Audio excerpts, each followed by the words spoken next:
Maraming beses ko nang sinasabi, if you are familiar sa mga vlogs natin mga utol, parati kong nire-remind na hindi mo kailangan magpanik dito. Dahil pag kayo po ay mas natakot o lalong natakot mga utol, hindi ka makakapag-isip ng mabuti. Kailangan nating kumalma at mag-focus muna. Kasi kung literal na for example hindi kanya pinapansin at hindi nire-replyan mga utol, meron tayong mas lalong dapat maintindihan dito. Kasi pwedeng ito po ay sinasadya niya, pwedeng setup, pwedeng test. Pero ang dapat nating maintindihan na ituturo ko nga po sa oras na to mga utol, 90% mga kapatid, ito po yung tinatawag natin na power play. Na literal na pagka nagkamali ka dito mga utol, dire-diretso na po yung kapalpakan na mangyayari. At syempre po mas lalo po tayong mawawala ng pag-asa kung halimbawa gusto mong ma-attract ang ex mo sa'yo for example, or gusto mong mapamahal sa'yo ang taong minamahal mo. Ito yung gusto kong ihatid or ipaliwanag through this video mga utol, na kung halimbawa kayo nga po ay binabaliwala, ini-ignore, hindi pinapansin, hindi dapat agad-agad na maiisip natin na ayaw na niya. Kasi tulad nga po ng binanggit ko, napakaraming mga kadahilanan. Alisin po natin or iwasan po nating mag-overthink. Kasi mas lalong dapat maintindihan natin mga utol na kung halimbawang tayo po ay binabaliwala, hindi pinapansin, gino-ghosting o hindi nire-replyan, alam natin na ginigauge tayo ng taong ito. Meaning, sinusukat. Lalo na kung halimbawang nakaka-date mo pa lang siya or initially kayo po ay nag-uusap pa lang, hindi pa kayo naging magkarelasyon. Pag ito po ay ginagawa ng isang tao sa atin mga utol, ibig sabihin po nun tinitingnan lang niya kung gaano ka-interest sa kanya. Also tinitingnan din niya, pinapakiramdaman din niya o ginigauge nga po niya kung magfa-function ka pa rin kahit baliwalain ka niya. Kaya nga po kung halimbawang kayo po ay nagpakababa, hinabol mo siya, siguradong bagsak ka. Dati rin nabanggit ko na mga utol na ang taong to most likely meron ding ine-expect sa'yo. Yung iba nga po dyan karamihan siguro ay may mga karanasan na tungkol dito. I mean may mga na-experience na siya na pwedeng taong nangulit sa kanya o halimbawa nga pong nag-pressure sa kanya. So ibig sabihin ano po yung negative na pwede niyang asahan sa'yo? Kayo po ay magbebeg, kayo po ay iiyak, kayo po ay maghahabol, kayo po ay yayaw-yaw, or kayo po ay mga awa. Yung mga ganong klase mga utol dahil nga po sa upset na pwede po nating maramdaman kung halimbawang siya nga po ay magpo-pullback, babaliwalain tayo, or hindi nga po tayo re-replyan. Kaya don't ever fall mga utol dun sa trap na yon. Kasi hindi niya makikita yung X factor o hindi niya makikita yung value mo kung halimbawang tayo nga po ay gagaya sa mga ine-expect niya sa'yo. Sakto naman yan sa ituturo natin ngayon mga utol. Dahil today ay ipapaliwanag ko kung paano ka mananalo at kung paano maibabaliktad dito at hindi ka nga po pumalpak sa ginagawa niya sa'yo. Pero before that mga utol, gusto ko lang pong ipaalala na alam niyo po ba na isa sa mga rason kung bakit ito po ay na-experience natin o ginagawa niya sa atin ngayon, breakup man kayo, ex mo man siya, o taong gusto mong mapasayo mga utol, dahil marahil ay masyado kang needy, masyado kang predictable, or masyado nga po kayong available mga utol. Alam natin na ito po ay very unattractive. Alam natin na ito po ang literal na magpapabagsak sa'yo dahil hindi nga po siya makakaramdam ng challenge. At huwag natin baliwalain mga utol yung challenge na yon. Kasi alam naman po natin ito po ay nakalink sa curiosity.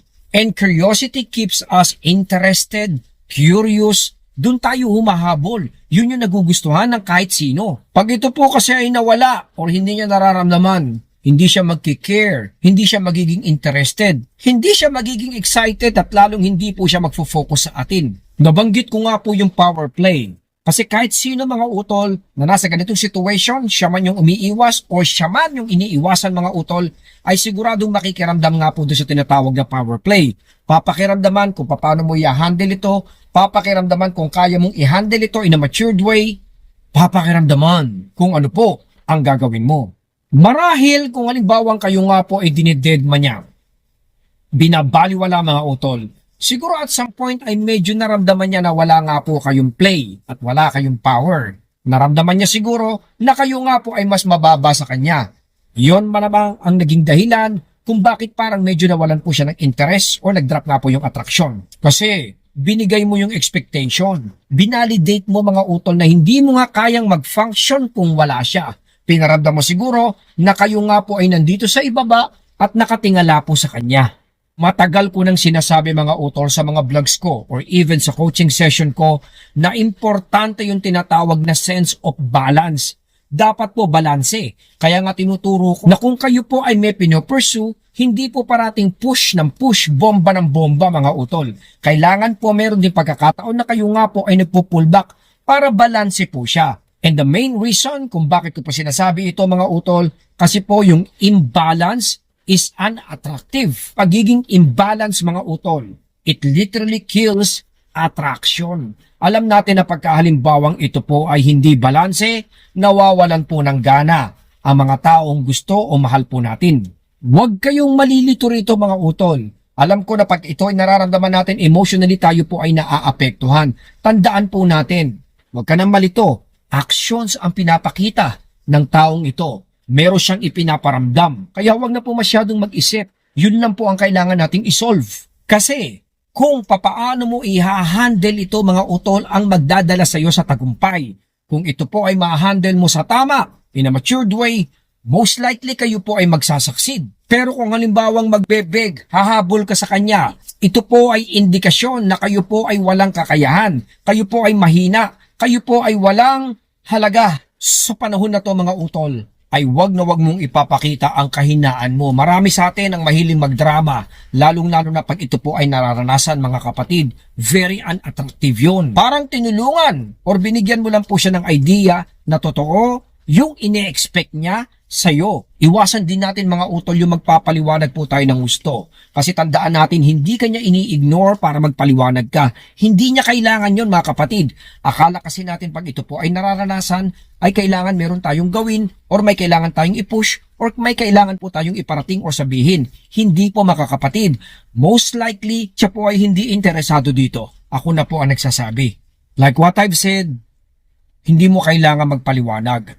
Dahil kayo po ay ini-ignore dahil nga po mababa yung interest level or attraction. Katulad ng binanggit ko earlier, power play. Maaring hindi niya naramdaman yung power mo, maaring naramdaman po niya na tayo po ay mas mababa, tayo po ay talo, tayo po ay mahina. Naiparamdam kasi natin na hindi tayo capable to succeed. Wala tayong kakayahan para siya po ay pasiyahin.